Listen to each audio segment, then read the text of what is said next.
पापा अरे बेटी तू अंदर अंदर कैसे आ गई? बाहर चल। पापा मुझे ना आपसे कोई बहुत जरूरी बात करनी है। अरे जरूरी बात करनी है बाद में करना, तू बाहर चल, बाहर चल, बाहर चल। अब बता क्या जरूरी काम? पापा आपकी बेटी कलेक्टर बन गई है। क्या कलेक्टर बन गई? हाँ अरे वाह बेटा, ये तो भगवान की देन है। बहुत बहुत धन्यवाद है भगवान का, भगवान ने मेरी सुन ली। मैं आपको यही बताने तो आई थी। ये देखिए आप कि फालतू में मेरे पे गुस्सा कर रहे हो। ये देखिए अरे बेटा ये तो इंग्लिश में है, अब इंग्लिश हम पे पढ़नी आती नहीं। तो जब परमिट है तो चिट्ठी है तो कलेक्टर की होगी। चलो इंग्लिश में। बेटा एक बात बताऊं, इसमें सब तेरे मेहनत का फल है बेटा, तूने बहुत मेहनत करी। नहीं पापा, ये मेरी नहीं आपकी मेहनत का फल है।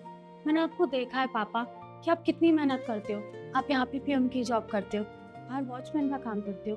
अगर आप ये सब नहीं करते ना, मैं कलेक्टर नहीं बन पाती। मैंने आपको देखा है कि आप बिल्कुल आराम नहीं करते हो, एक भी दिन छुट्टी नहीं लेते हो। क्यों?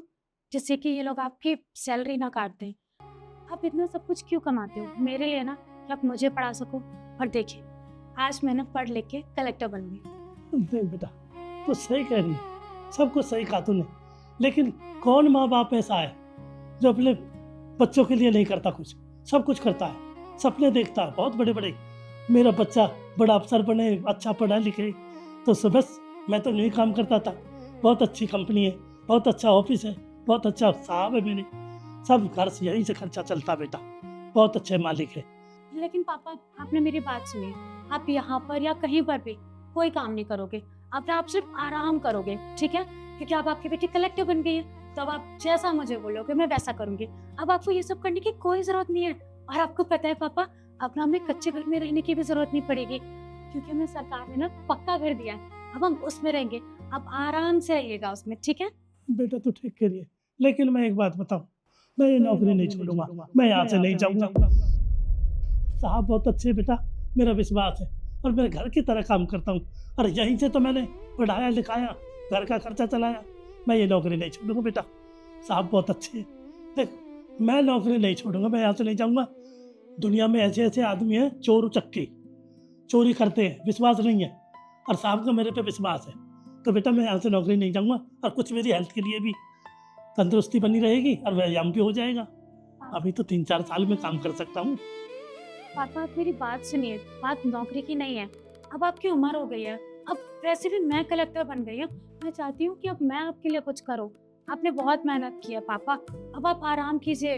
अब आपकी उम्र नहीं है ये सब करने की। देखो बेटा बहुत बोलती है, अब तो घर जा, मैं घर मिलता हूँ, और तुम मैं साहब से बात करता हूँ, अगर साहब ने कह दी तो ठीक है, तू घर जा, मैं घर मिलता हूँ। नागराम, बेटे को क्यों डांट रहा है? वो साहब बेटी को नहीं डांट रहे थे, वो बताने के लिए आई है, नुका जी मैं कलेक्टर बन गई। बताने के लिए इतनी बड़ी कलेक्टर बनी है, तेरे को खुशी नहीं है? हैं? ये तो भाग्यशाली है, तेरी बेटी कलेक्टर बनी है, तू भाग्यशाली है। ये साहब आपका आशीर्वाद है साहब। तो डांट क्यों रहा था? वो डांट नहीं रहे थे साहब, डांटू ना तो और क्या करो। बेटी कह रही है अब सरकार की तरफ से पक्का घर मिल गया, अब कच्चे में नहीं रहेंगे पापा, अब ये कच्चा घर छोड़ो, पक्के में रहेंगे, शहर में रहेंगे, अब खाना खमाना बंद करो, अब मेरे साथ रहो। तो ठीक कह रही है बेटी, अच्छी बात है, बड़ी अफसर बनी है, तो उसके साथ रहो, आराम से अपना जीवन बिताओ, तो क्या दिक्कत है? तो साहब मैं तो यही कहना चाह रहा था, जल कोई कैसा आवे, और मैं बहुत अच्छा परिवार है, परिवार की तरह काम करता हूँ। अभी तो मैं 5-7 साल काम करूँगा, बढ़िया व्यायाम भी होता रहेगा, काम भी करता रहूँगा। मेरे को कंप्लेन से मत निकालो साहब, वरना चोर चक्के बहुत हो रहे, पता नहीं कोई कैसा आदमी आए, विश्वास नहीं है आजकल किसी का।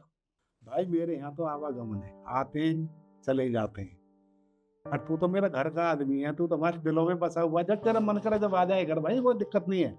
लेकिन जैसा तेरी बेटी बोल रही है ना, उसके साथ रहो, आराम से अपना जीवन बिताओ, आप खुशी खुशी। तो ठीक है साहब, आप कहते हो तो चला जाता हूँ, पर मैं आता जाता रहूँगा साहब, कभी भूल जाऊँ हमें। सुनो, बेटी कलेक्टर बनी है, लड्डू कौन खिलाएगा? अरे साहब आपने तो मुंह की बात सुन ली, मैं कहने वाला था पर भूल गया। वो मिठाई बहुत अच्छी बनती है साहब गांव में, हमारे गांव के पेड़े अलग ही बनते हैं, मैं ज़रूर लाऊंगा साहब। मैं जाता हूँ गाँव और पेड़े लाता हूँ। सुनो, अरे बेटी कलेक्टर बनी है, हमारा कोई काम पड़ जाए भाई वो करा देना। इस बारे में मैं नहीं जानता साहब, आप रहे और बेटी रही, कलेक्टर के बारे में हम ना कोई पढ़े ना लिखे ना हमें कोई पता। अब आप काम बताओ, बेटी आएगी बस। साहब आप जब भी बोलेंगे मैं हमेशा आपकी मदद के लिए खड़ी रहूंगी। ठीक है बेटी, खुश रहे, भगवान तेरे को तरक्की और दे। चल साहब, चल बेटी।